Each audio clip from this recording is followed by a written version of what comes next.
big round of applause again, Shri Jayesh Ranjan.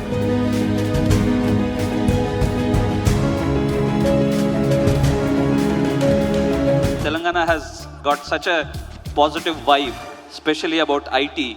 And almost every day we hear some interesting GCC, some interesting companies setting up their base here.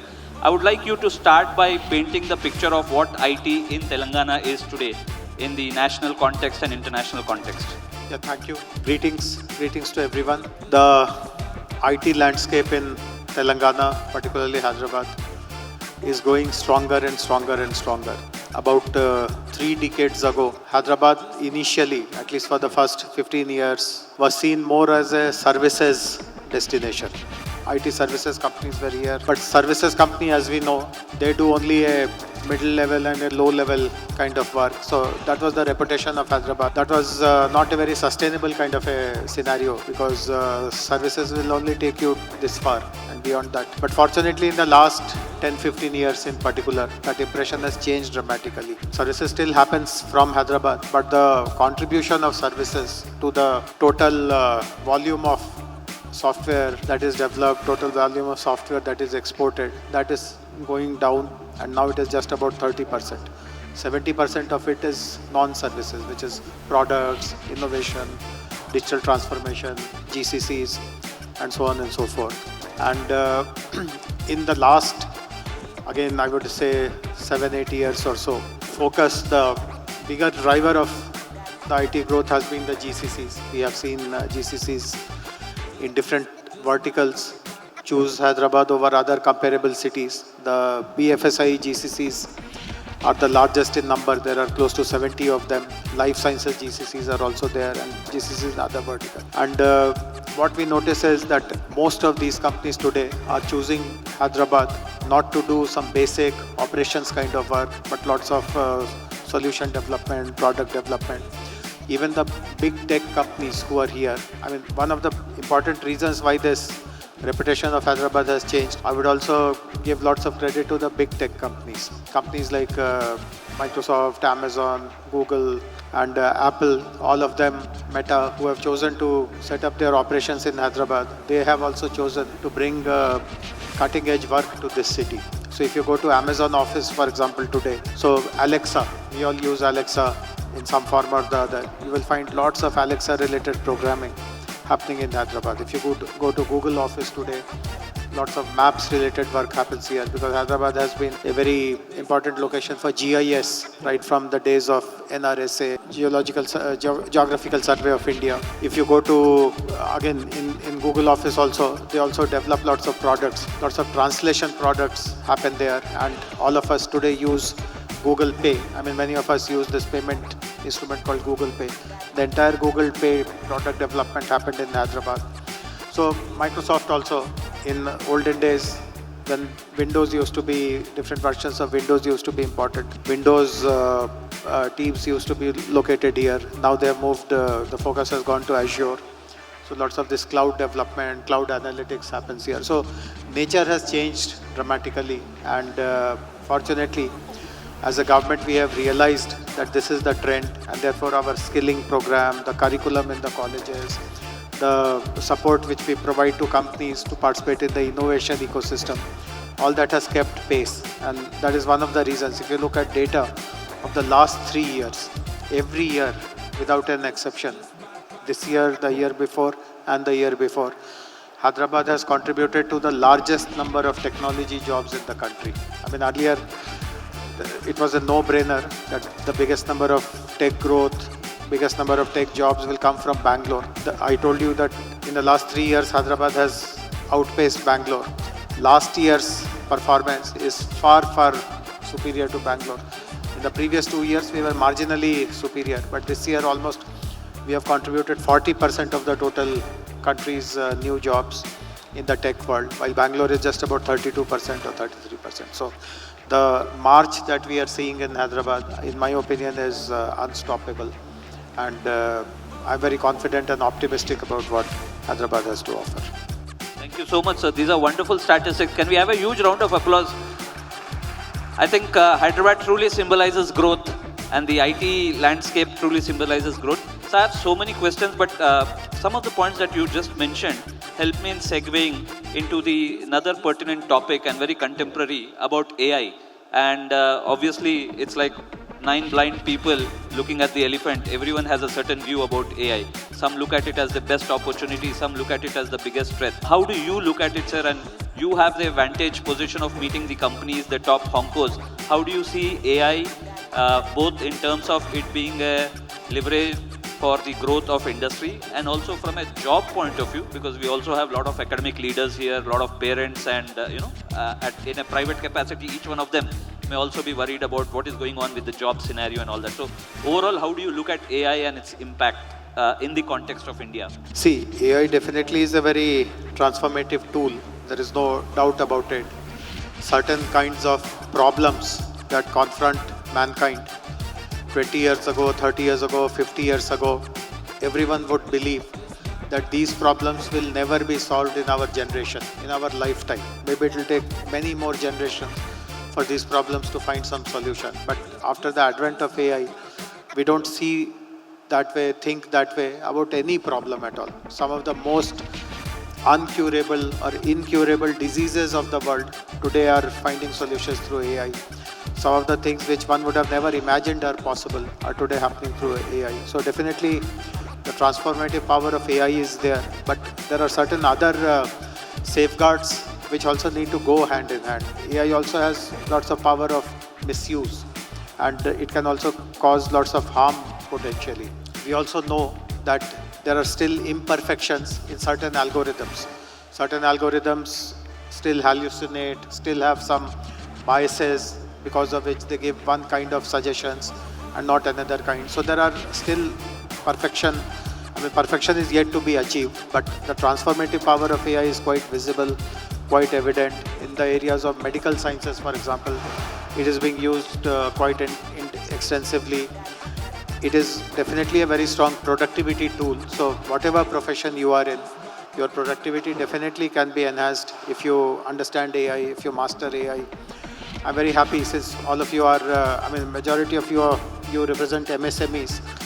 Few days ago, we have started working with another industry body called CII, and they have conducted over 5 days, 10 batches of 50 each. All the 500 people taken from MSMEs who have been given a 3-hour course on how AI can benefit your business. And I don't know whether people in this room participated in that program or not, but the ones who participated, and I also sent my office colleagues to be there and see what instruction is happening, what kind of questions are being asked. The feedback was very, very positive. In 3 hours, the impression about understanding, the belief that I can also use this technology, that changed dramatically. Because typically, as was mentioned in the inaugural plenary also, MSMEs are hesitant to adopt technology. Many of them think that when they were young, they never studied technology, no one taught them AI, and they're too old now to grasp new things. And it's more of a mental block. That's not the reality. No one is old for anything, for that matter. But the mental block will be there, that only young people, those who went to college, who have studied engineering, who speak English, who have access to gadgets, only these kind of people can understand AI and technology. But those 500 people who participated in that sessions, they were very very positive. And we have now decided from the coming academic year to introduce AI right from the school days itself, in the school curriculum also, so that young children, when they become older, when they become part of workforce or they become entrepreneurs, they won't have any technology hesitancy, the kind of things that we see today.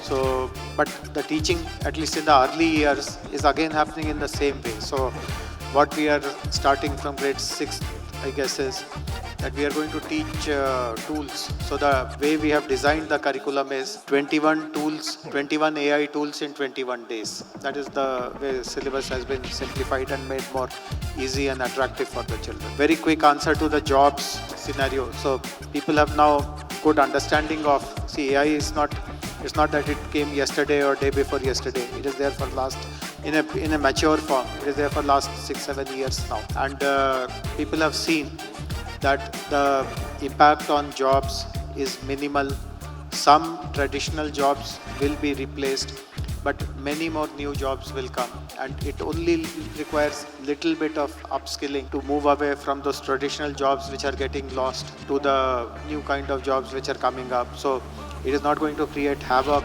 in the job market. It is not going to lead to massive unemployment. No such thing is going to happen. Thank you so much for that assurance, sir. Sir, you are in a very unique position in terms of having the departments of IT and industry, which is in a way what the whole theme of GrowthX is. And like the Minister, sir, very eloquently explained how the old and new should join hands, how startups can leverage the maturity of industry, and how industry can look at the agility of startups and work together.